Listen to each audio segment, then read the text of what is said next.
going on, guys? My name is Tommy. Welcome back to the channel, and welcome back to another episode of the Forgotten Race Review. Today, at the request of the Black Dragon Disciple Marvalis, we're cracking open the Advanced Race Guide, and we're going to talk about the Gargoyle. If you have any requests for this series, as always, throw them down in the comments. We'll get right on them. Before we get underway, though, this episode of the Forgotten Race Review was brought to you in part by Michael Baker. Michael, thank you so much for your time and support. You the man. Now, let's dive in.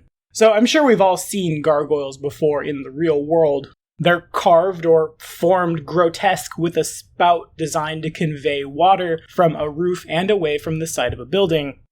Architects often use multiple gargoyles on buildings to divide the flow of rainwater off a roof to minimize the potential damage from a rainstorm. Gargoyles are usually an elongated, fantastical animal because the length of the gargoyle determines how far water is directed from the wall.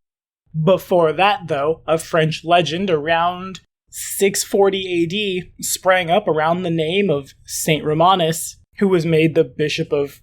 I can't speak French. He was the Bishop of Rouen. Which relates how he delivered the country from a monster called the Gargoyle, which was said to have been the typical dragon with bat-like wings, a long neck, and the ability to breathe fire from its mouth. In the legend, the monster is led back to ruin and burned, but its head and neck would not burn due to being tempered by its own fire breath. The head was therefore mounted on the walls of the newly built church to scare off evil spirits and used for protection. And of course, we would be remiss if we didn't mention a certain cartoon from way back when, hashtag only 90s kids will remember. In Pathfinder, gargoyles often appear to be winged stone statues because they can perch indefinitely without moving, which allows them to surprise their foes. They tend toward a solitary lifestyle, though sometimes fearsome groups known as wings are formed for protection and sport. Gargoyles have been known to dwell in the heart of the largest of cities, crouching amid the decorations of stone cathedrals and buildings where they hide in plain sight by day and swoop down to feed on vagabonds, beggars, and other unfortunates at night. The longer a tribe of gargoyles abides in a region of ruins or buildings, the more its members come to resemble that region's architectural styles. The changes a gargoyle's appearance undergoes are slow and subtle, but over the course of years, they can shift radically. Pathfinder has a bajillion variants on the gargoyle, but today we're talking about the gargoyle that appears as a playable race.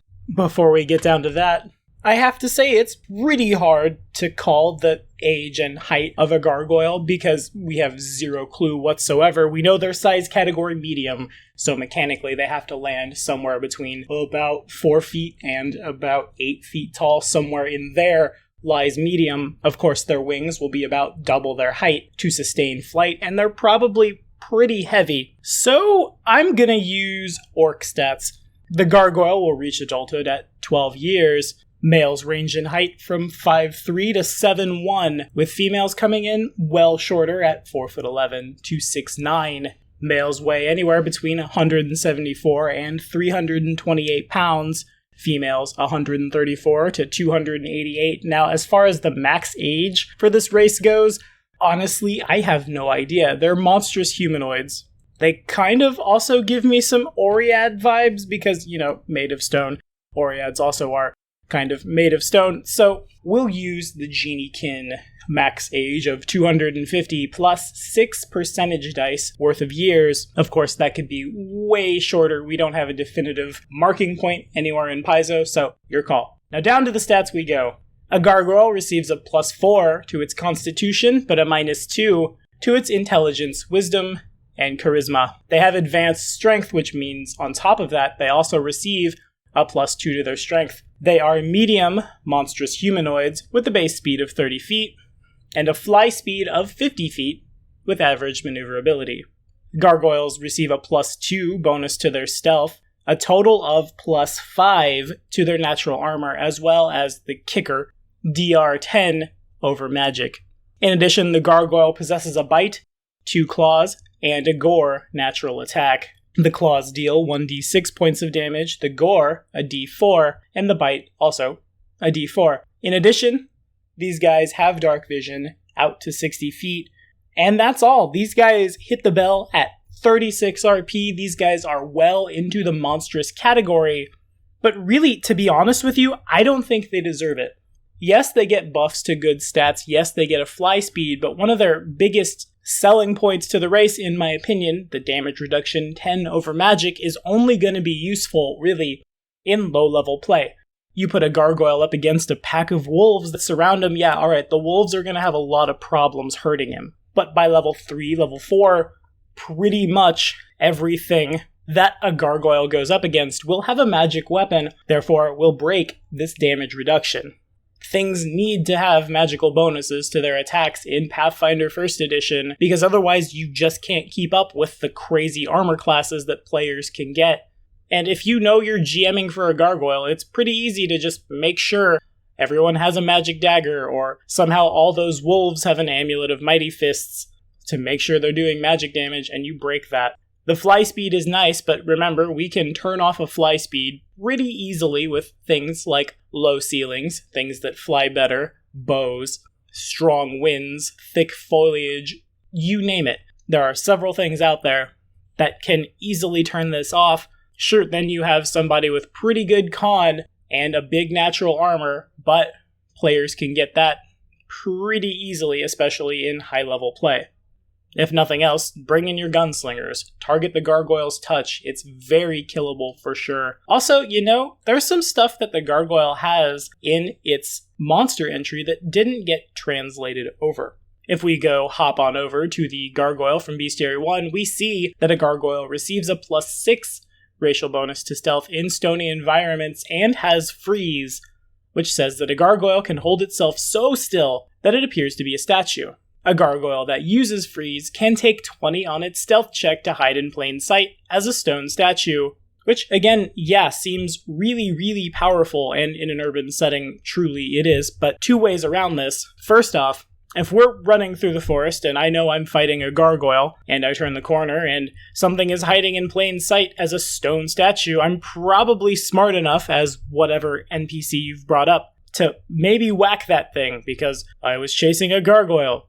This is doubly true in the city where you probably have things like gargoyle hunters, because after all, a gargoyle is normally chaotic evil. If you know what you're looking for, it's probably really easy to find these guys out. If nothing else, something like Tremor Sense, something like Scent will note that that stone statue is not a stone statue. And it's probably a fair and reasonable assessment to say that you don't have total concealment against that thing that's hiding in plain sight, which is clearly right in front of you pretending to be a stone statue when you go to attack it after.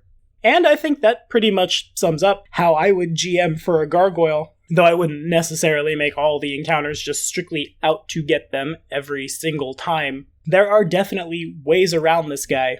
Now, if I were to play a gargoyle, I honestly don't know what I would do, because the race can do pretty much whatever you want. Nobody doesn't want a huge buff to their con.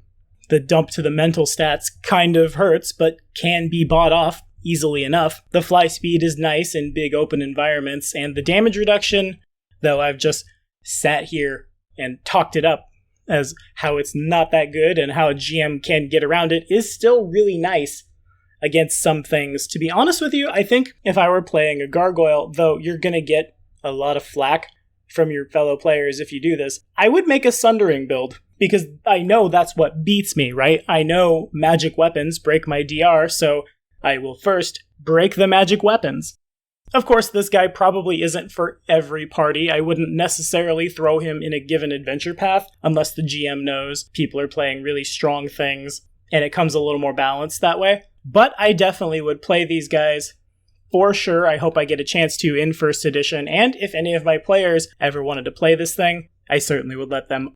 But what do you guys think about the gargoyle? Have you ever had a chance to play one? Have you ever GM'd for one? Or do you think this race is just too crazy powerful for most Pathfinder games?